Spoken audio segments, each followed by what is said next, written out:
Nuhu Ribadu, came before the Nigerian Senate and listed 5 most corrupt governors. They include Orji Kano of Abia State, Bola Ahmed Tinubu of Lagos State, Ahmed Sani Yerima of Zamfara State, Godswill Akpabio of Akwa Ibom, George Akume of Benue State, Chimaroke Nnamani of Enugu State. In 2026, 20 years later, Orji Kano is now a senator. Bola Ahmed Tinubu is now the President of the Federal Republic of Nigeria. Ahmed Sani Yerima is now a senator. George Akume is now a senator, appointed by Tinubu as SGF. Alright. Godswill Akpabio is now your Senate President. Chimaroke Nnamani is now a senator. Then the EFCC, remember that made EFCC chairman that made the list that year, Mr. Nuhu I don't know his name, Mr. Nuhu Rabidu, who made the list, is now Tinubu's National Security Advisor, with those he listed and alleged as worst criminals. Like, did you get that, or should I retake that again? That is the country you and I are living. Like, that is the country we are part of. That is Nigeria. You guys, we don't know what we're into. No, like, we do not actually know. We don't. Hello everyone, welcome back to the channel. Today we'll be discussing one of the most talked about politicians in Nigeria, Peter Obi. Whether you support him or not, there is one question that continues to dominate political conversations across the country. The question is, why do so many Nigerians believe Peter Obi is different from many other politicians when it comes to corruption and accountability? That's the question. So in this video, we are going to examine the reasons behind that perception, the comparison of his public image with common criticisms of Nigerian politics, and explain why millions of Nigerians continue to place their trust in him. So let's begin with this fact. Nigeria has struggled with corruption for decades. Successive governments have promised to fight corruption, yet Nigerians continue to hear stories about missing public funds, inflated contracts, abandoned projects, and public officials living lifestyles that seem far beyond their official earnings. So because of this history, many Nigerians have become skeptical whenever politicians promise change. Then Peter Obi entered this political environment with a different message. So instead of making grand promises, he repeatedly emphasized prudence, accountability, production, and investment in people. One of the biggest reasons many people trust Peter Obi is that he has never been convicted of corruption by a court of law. That's a fact. Like many prominent politicians, and he has faced public scrutiny over the years. However, no Nigerian court has found him guilty of corruption. For many supporters, that matters because they believe leaders should be judged on evidence rather than rumors. Another reason people point rather to this is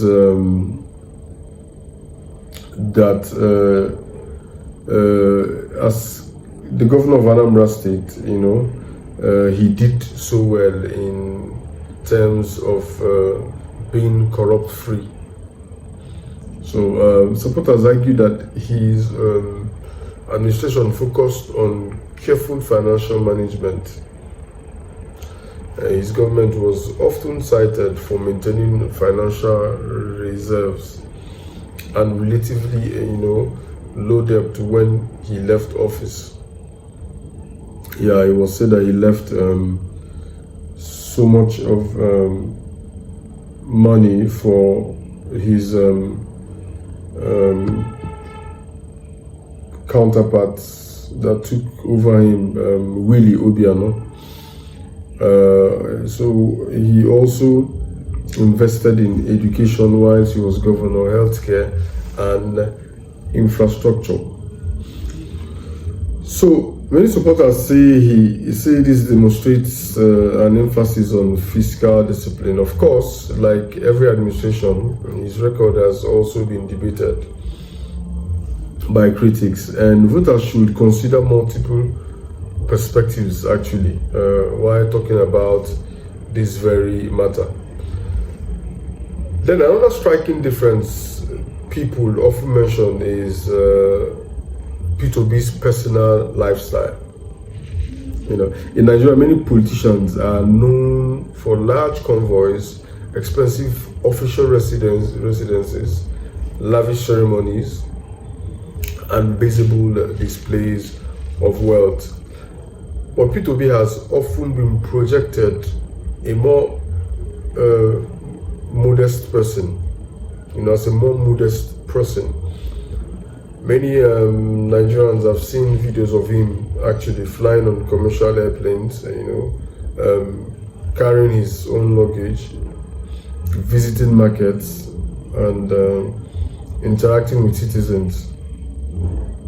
And when you check very well, you will see it is his lifestyle. He doesn't do that for public appraisal.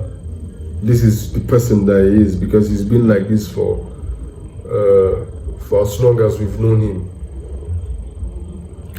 So most supporters view this as evidence that he is comfortable living more simply.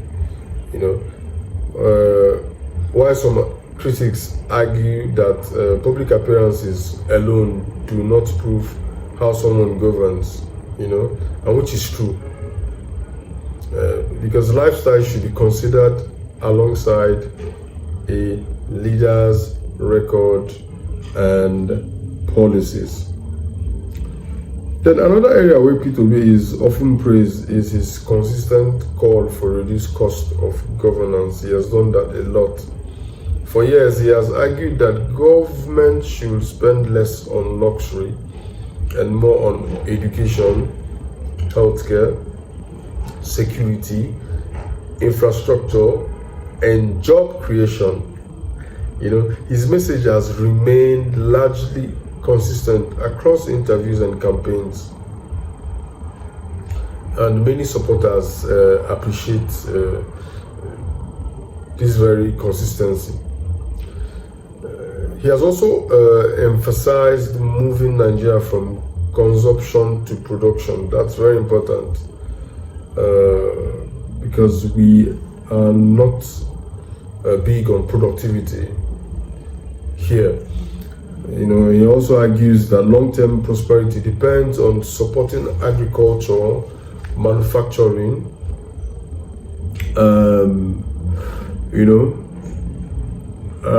technology, and small businesses, so that Nigeria produces more goods and creates more jobs. He's talked on that so much. So many economists agree that increasing productivity is important for sustainable growth. Even if they may disagree on details or the details of implementation the implementation. So one other reason why supporters believe that he stands out is his emphasis on transparency. P2B has frequently said that leaders should be accountable to citizens, and that is very important. He has also said that public resources should be managed responsibly. He has said that a lot. So people believe that stronger institutions, transparent budgeting, and public oversight are essential to reducing corruption. Then at the same time, it is important to recognize that no public figure should be exempt from scrutiny. For example, P2B's name appeared in the Pandora Papers investigation regarding offshore companies. Where he stated that the companies were legal, properly declared where required, and established for legitimate business activity before he became governor. Yeah, we've heard so much about that.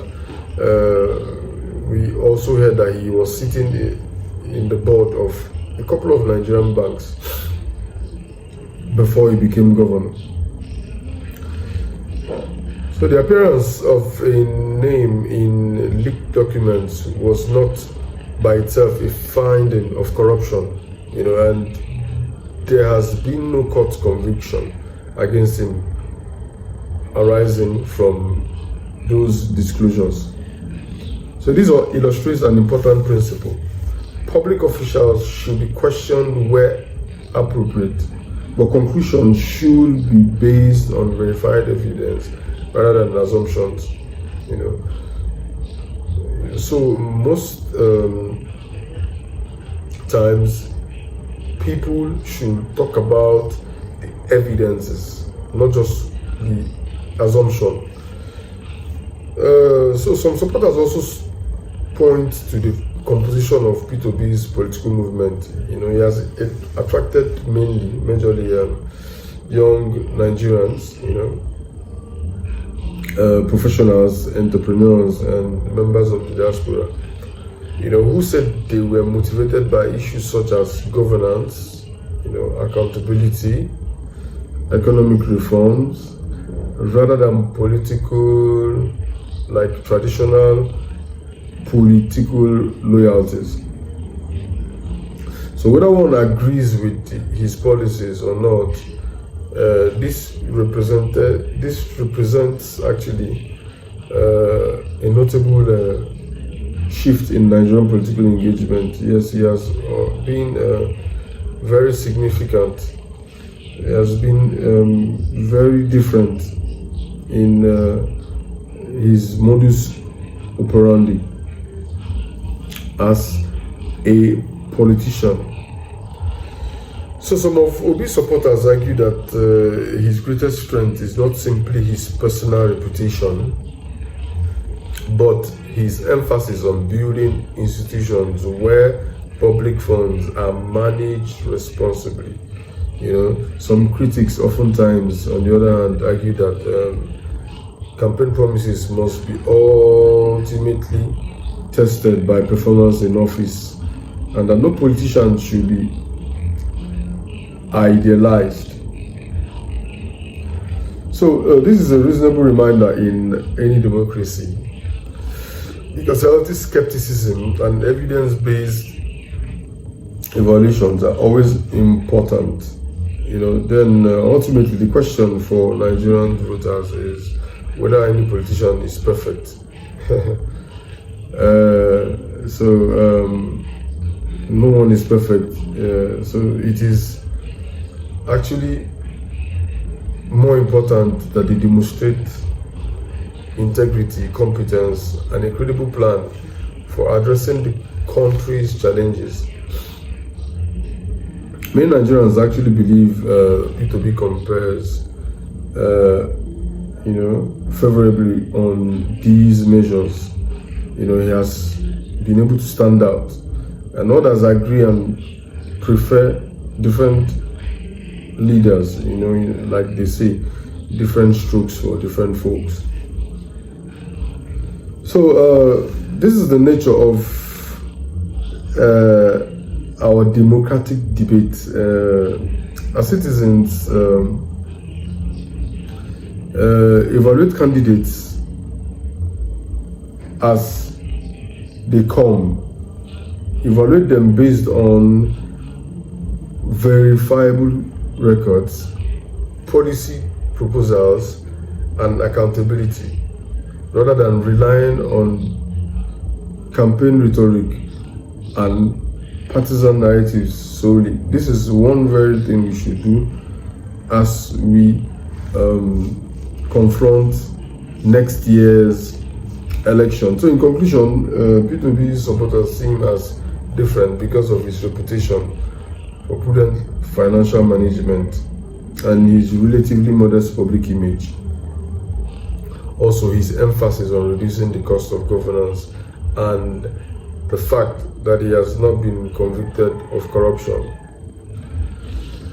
So many argue that all politicians should continue to be scrutinized and judged by their actions and results. I said that earlier, and as always, the final judgment belongs to the Nigerian people through democratic process. So that being said, thank you for watching, and if you enjoyed this analysis, please like this video, subscribe to the channel, and share your thoughts in the comments. Thank you.